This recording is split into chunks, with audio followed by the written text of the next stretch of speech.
মহান আল্লাহ পাক রব্বুল আলামিনের শুকরিয়া আদায় করছি, যিনি আমাদের এই প্রাণপ্রিয় মাতৃভূমি এবং আমাদের এই জাতির বুকের উপর জগদ্দল পাথরের মতো চেপে বসা যুগের বর্বরতম নৃশংসতম হত্যাযজ্ঞ পরিচালনাকারী জালিম শাহী স্বৈরাচারী শেখ হাসিনাকে উৎখাত করে দিয়ে এদেশের মানুষকে মুক্ত বাতাসে নিঃশ্বাস গ্রহণ করার সুযোগ করে দিয়েছেন। আমি এরপরে শুকরিয়া আদায় করছি আপনাদের, বিশেষ করে কুলিয়ারচরের সর্বস্তরের তৌহিদি জনতা, বিভিন্ন রাজনৈতিক দলের নেতাকর্মী এবং এই অঞ্চলের মানুষজন যারা আল্লাহর দ্বীনের জন্য, ইসলামের জন্য আলেম সমাজের সাথে গভীর সম্পর্ক রাখেন, ভালোবাসেন। বিশেষ করে আপনারা আমার প্রতি যে ভালোবাসা এবং আন্তরিকতার প্রমাণ রেখেছেন 2021 সালের যখন তৎকালীন ভিনদেশী চক্র বাংলাদেশের ক্ষমতার মসনদকে দখল করে কুক্ষিগত করে বাংলাদেশটাকে অন্য আরেকটি দেশের অঙ্গরাজ্যে পরিণত করবার চক্রান্ত করছিল, যখন বাংলাদেশের রাজধানী মসজিদের শহর ঢাকার শহরকে মূর্তির শহরে পরিণত করবার পায়তারা করছিল, তার বিরুদ্ধে আমরা প্রতিবাদ করেছিলাম।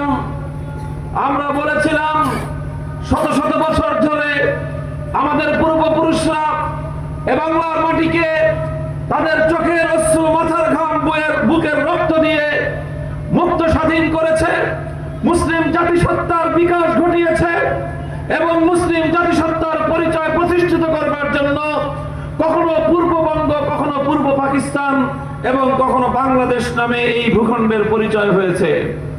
সেই ভূখণ্ডের প্রাণ কেন্দ্র ঢাকার শহরকে মূর্তির শহরে পরিণত করতে দেওয়া হবে না। মূর্তির বিরুদ্ধে সেই ষড়যন্ত্র অংশ হিসেবে আমার বিরুদ্ধে খড়গহস্ত হয়েছিল, আমার বিরুদ্ধে জুলুম এবং নির্যাতন স্টিমরোলার পরিচালনা করেছিল। বাংলাদেশের মানুষ তখন আমার পাশে দাঁড়িয়েছে।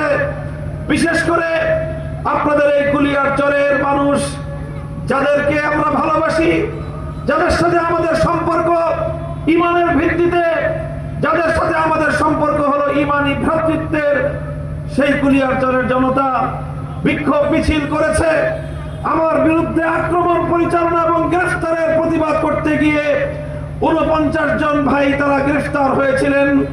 তারা জুলুম, নির্যাতন এবং কারা নির্যাতন ভোগ করেছেন। তাদের সকলের প্রতি আমি আমার আন্তরিক ভালোবাসা, শ্রদ্ধা জ্ঞাপন করছি। ঠিক সেই সাথে আমি প্রত্যয় ঘোষণা করতে চাই, আগামীর বাংলাদেশেও আমরা এভাবেই হাতে হাত রেখে যেগুলো অন্যায়, জুলুম, অবিচারের বিরুদ্ধে আমরা ঐক্যবদ্ধভাবে রুখে দাঁড়াবো। সংগ্রামী সাথী ও বন্ধুগণ, আমি আপনাদেরকে একটি কথা স্মরণ করিয়ে দিতে চাই। আপনারা জানেন আমাদের বাংলাদেশ এমনিতেই গড়ে ওঠেনি। এই বাংলাদেশ তৈরির পিছনে শত শত বছরের আমাদের পূর্বপুরুষদের ত্যাগ, কোরবানির নজরানা রয়েছে, জীবনের শাহাদাতের রক্তের ইতিহাস রচিত হয়েছে। কিন্তু দুর্ভাগ্যজনক ভাবে 1971 সালে যখন আমাদের এই দেশ